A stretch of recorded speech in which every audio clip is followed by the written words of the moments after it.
Halo Malaysia, selamat pagi, salam sejahtera Malaysia. Malaysia kita punya, cintai Malaysiaku, kita jaga kita. Sebelum kita mulakan berita hangat pada hari ini, untuk anda yang baru pertama kali, silalah untuk sudi tekan butang subscribe, like dan share. Sila juga tinggalkan komen anda kerana setiap komen anda amatlah dihargai. Berita hangat hari ini daripada channel ini, Denyut nadi suara rakyat bergema terus-menerus di dalam channel ini. Setiap hari kita membawakan berita-berita terbaru yang pastinya dinantikan oleh seluruh rakyat Malaysia. Kita akan mulakan berita kita. 1, 2, 3. Berita mula sekarang. Salam sejahtera Malaysia, selamat petang. Berita terkini yang menggemparkan seluruh Malaysia. Dipetik daripada malaysiakini.com bertarikh 17 November 2022. Bertajuk lepas menang pilihan raya, kami cari Azam Baki. Berang dengan serbuan SPRM ke atas Invoke, Timbalan Presiden PKR Rafizi Ramli memberi amaran kepada Ketua Pesuruhjayanya Azam Baki bahawa Pakatan Harapan PH akan mencarinya pula berhubung skandal pegangan sahamnya sebelum ini jika gabungan itu memenangi pilihan raya umum PRU15 Sabtu ini. Bercakap pada ceramah Mega PH di Johor Bahru malam tadi, Rafizi berkata SPRM mesti berdepan dengan mahkamah terlebih dahulu berhubung serbuan ke atas syarikatnya Invoke Solution Sdn Bhd. Katanya esok, iaitu hari ini, kita jumpa di mahkamah. Lusa Jumaat, satu hari lagi kempen, Sabtu kita mengundi. Lepas menang pilihan raya, kami cari Azam Baki. InsyaAllah, katanya dalam kenyataan itu. Tambahnya lagi, saya tahu Azam Baki tengok ni. Saya harap bila Pakatan Harapan menang, bila kami cari kamu, kamu jangan salahkan adik kamu sekali lagi. Katanya pada kira-kira 1,000 orang hadirin. Pada Disember yang lalu, ahli parlimen daripada Sungai Buloh iaitu R. Sivarasa telah memfailkan usul tergempar untuk meminta Dewan Rakyat untuk membahaskan dakwaan pemilikan hampir 2 juta saham Azam dalam sebuah syarikat tersenarai awam di antara April 2015 dan Mac 2016 semasa berkhidmat sebagai pengarah siasatan SPRM. Pada Januari lalu, Azam berkata dia telah memaklumkan kepada Lembaga Penasihat Pencegahan Rasuah SPRM bahawa saham itu dibeli oleh adiknya yang meminjam namanya dan dia yakin dirinya tidak melakukan sebarang kesalahan. Pendedahan itu mencetuskan siasatan Suruhanjaya Security yang akhirnya tidak menemui bukti perdagangan proksi kerana Azam mempunyai kawalan ke atas akaun dagangannya sendiri. Rafizi berkata dia pada mulanya tidak mahu campur tangan dalam serbuan pertama SPRM di Invoke pada Selasa lalu. Tetapi peguam kemudiannya ditugaskan selepas tuntutan lanjut dibuat untuk dokumen yang mengandungi maklumat sulit milik pelanggan Invoke. Katanya SPRM mesti mendapatkan perintah daripada mahkamah atas permintaan untuk merampas dokumen yang dilindungi oleh klausa kerahsiaan. Bagi waran yang membolehkan SPRM sita apa-apa, tahan siapa-siapa, ini namanya buli. Tak cukup dengan semalam, hari ini sambung lagi. Dia ingat dengan buat begitu, saya akan takut, kata Rafizi. Tambahnya lagi, kamu tahan pekerja-pekerja saya. Kamu buli mereka. Kamu tanya bukan-bukan. Tak apa. Hari ini aku hantar peguam.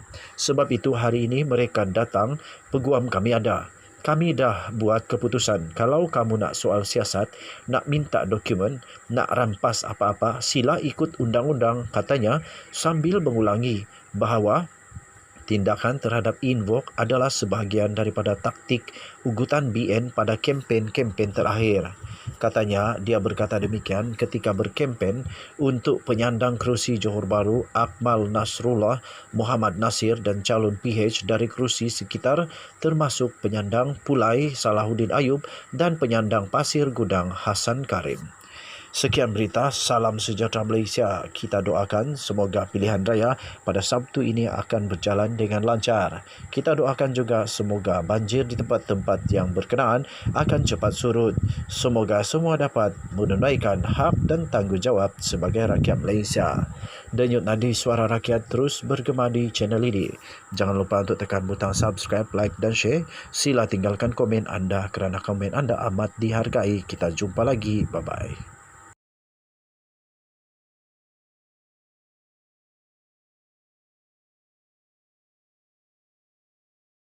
Ini dia, Ahmad Maslan kena jawab sekali lagi. Nak pakai payung lagi kah? Nak pakai payung lagi kah? Aduh, baru tadi saya telepon dengan adik ipar saya di kampung. Dia kata, di tempat diorang pun makin hujan kuat dan ada juga tanda-tanda menakutkan yang kemungkinan besar boleh banjir. Dan di tempat yang lain sudah banjir, Cik. Encik Ahmad Maslan, tempat lain sudah banjir. Jadi, inilah yang terjadi. Ini sah. Mangsa banjir naik 2.914 orang. 6 negeri masih terjejas. Sekarang tinggal 4 hari saja lagi untuk pembuangan undi. 4 hari saja lagi. 4 hari saja lagi, tapi 2.914 orang berada sebagai mangsa banjir. Kemudian 6 negeri masih terjejas. Macam mana nak buat ni? Kalau tiba-tiba, sebab sekarang baru kuat hujan tahu. Hari ini 1 hari hujan di tempat kami. 1 hari hujan tak henti-henti, tapi hujannya kadang kuat, kadang deras, kadang renyai-renyai, tapi hujan. Air sungai dah mulai keruh. Pada pengalaman saya, hidup di dunia kami ini, anda tahulah kalau dunia diorang si Ahmad Maslan itu tidak tahu. Tapi di dunia kami, tanda-tanda untuk banjir salah satunya adalah air sungai makin keruh sebab air daripada hulu turun dan kalaulah air tidak lagi menampung di sungai, banjirlah. Sebanyak 6 negeri yaitu Pulau Pinang, Perak, Selangor, Melaka, Johor, Kelantan. Banyaknya masih terjejas akibat bencana banjir sehingga 12 tengah hari tadi yang membabitkan 14 daerah. Menurut Agensi Pengurusan Bencana Negara atau NADMA. NADMA menerusi kenyataan pada hari ini memaklumkan sebanyak 2.914 mangsa daripada 904 keluarga ditempatkan di 31 pusat pemindahan sementara PPS di 6 negeri berkenaan. Di Johor, terdapat pertambahan 2 PPS. Macam mana mau mengundi ni macam begini ya? Kesianlah orang yang tidak dapat pergi mengundi ni. Masing-masing diledang dan tangkap. Manakala di Perak pula 3 lagi pertambahan PPS. Iaitu dilarut, matang dan selama menurut kenyataan itu. PPS bertambah? Macam mana? Aduh, bukan berkurang banjir ni. Kalau PPS sudah bertambah, makin membesarlah banjirnya agaknya lah.